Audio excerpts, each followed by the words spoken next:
ત્યાં નેતાગીરી શબ્દ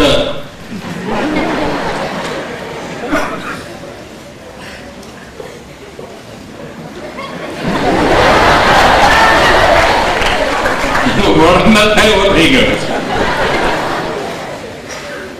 અને આજે શબ્દ નેતાગીરી બેંકમાં વપરાય છે એ આજે એવું નથી થતું. એટલે વિદ્યાર્થી કાળમાં તો કરવાનો સવાલ જ નથી,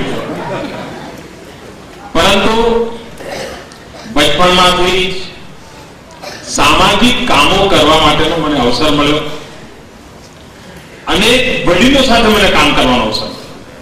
એટલે મારી ઉંમર 12-15 વર્ષ હોય, પણ 40-45 વર્ષની ઉંમરના વડીલ જોડે પણ મને આંગળી પકડીને કામ કરવાનો અવસર મળ્યો. મને યાદ છે કે એક વખતે ગુજરાતમાં બહુ પૂર આવેલું અને એ વખતે તો નર્મદામાં જયારે પૂર આવે એટલે ભરૂચ જિલ્લાના હાહાકાર થઈ જતો. ત્યારે હું શાળામાં ભણતો. તમે બધા મિત્રોએ નક્કી કર્યું કે આપણે જન્માષ્ટમીના મેળામાં એક સ્ટોલ કરીશું ચા નાસ્તા, અને એમાંથી જે નફો થાય એ પૂર રાહત માટે આપીશું. એ અમારો પ્રયોગ અમે બહુ નાના હતા, એટલો સફળ રહ્યો હતો કે આજે પણ આમ સંતોષ થાય, વાહ આપણે નાની ઉંમરમાં આ કામ કર્યું. અને એમાં તો કદાચ આવા નાના નાના અનેક કામોની હરવાળ હશે. હું ખૂબ નાનો હતો અને 1962ની ચીનની લડાઈ થઈ ત્યારે તો હું બહુ નાનો હતો. તો અમારે ત્યાં મહેસાણા રેલવે સ્ટેશન મારા ગામથી થોડે દૂર, તો સેનાના જવાનો મહેસાણા રેલવે સ્ટેશન પરથી ટ્રેનોમાં ભરી ભરીને બધાને અવર જવર ચાલતી હતી અને આખા દેશમાં ઉત્તેજના હતી. સૈનિકોનું સન્માન, સૈનિકોને ચા નાસ્તો, આવું બધું આખા દેશમાં ચાલતું.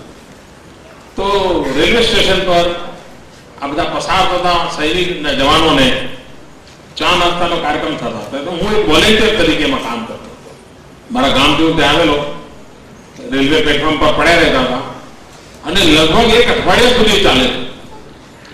આજે પણ આમ આનંદ આવે છે કે ત્યારે ખબર નહોતી કે આ બધા સૈનિકો હવે ક્યાં જઈ રહ્યા છે, શું, પણ એવી એક વાતાવરણ અને બધા વડીલો ગોઠવ્યું હતું.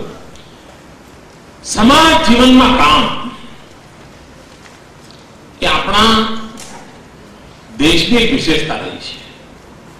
અહીંયા સામાજિક ચીજો કામો કરતા આપણે ત્યાં ઘર સુધીમાં હોય છે અને આપણે ત્યાં સામાજિક કામોને કારણે એક મોટું આપણું સામાજિક બંધારણ બન્યું છે. મને સ્મરણ છે, હું જયારે ભૂકંપ આવ્યો ગુજરાતમાં આપણે ત્યાં 2001માં, એ વખતે કચ્છમાં આવ્યો હતો કામ કરતો, તો દિલ્હી રહેતો હતો, પણ ભૂકંપ આવ્યો ન આવ્યો અને ત્યાં હું એક ગામડામાં રહેતો હતો ને જે કે મારાથી થાય બધું કરતો હતો. એ વખતે વિદેશના લોકો બધા અહીંયા સેવા કરવા માટે આવેલા, ભૂકંપ પીડિતોને મદદ આવેલા અને એ લોકો પોતાની રીતે બધા સાધનો લઈને આવેલા, ટેન્ટ બનાવીને રહેતા હતા અને સાંજે 5-6 વાગે એટલે પાછા આવી જાય અને સ્નાન વગેરે કરીને પોતે બીજા કામમાં બરોબર દિવસ દરમિયાન બહુ કામ કરે. તો હું એમાં વિદેશી ટીમને મળવા જાઉં અને વાતો કરું એમનો અનુભવ શું છે. તો એક વિદેશી ટીમને હું મળવા ગયો, સ્પેનિશ લોકો હતા. મેં એમને પૂછ્યું કે આપ આવ્યા છો, અનેક દેશોમાં જાઓ છો, તો અનુભવ શું છે? એ કે અમે છેલ્લે ટર્કીમાં ભૂકંપ આવ્યો તો ત્યાંથી આવીએ છીએ, ત્યાં જઈને આવ્યા છીએ. અહીંયા તમને શું લાગે છે? એ કે ભાઈ આ તમારો સમાજ બહુ વિશિષ્ટ છે. અમે બીજા દેશોમાં ક્યાંય ભૂકંપ આવ્યો ગયા હોઈએ તો કાં યુનિસેફ વાળા ત્યાં હોય, કાં WHO વાળા હોય, કાં રેડક્રોસ વાળા હોય, આ 3 કે 4 સંસ્થાઓ હોય.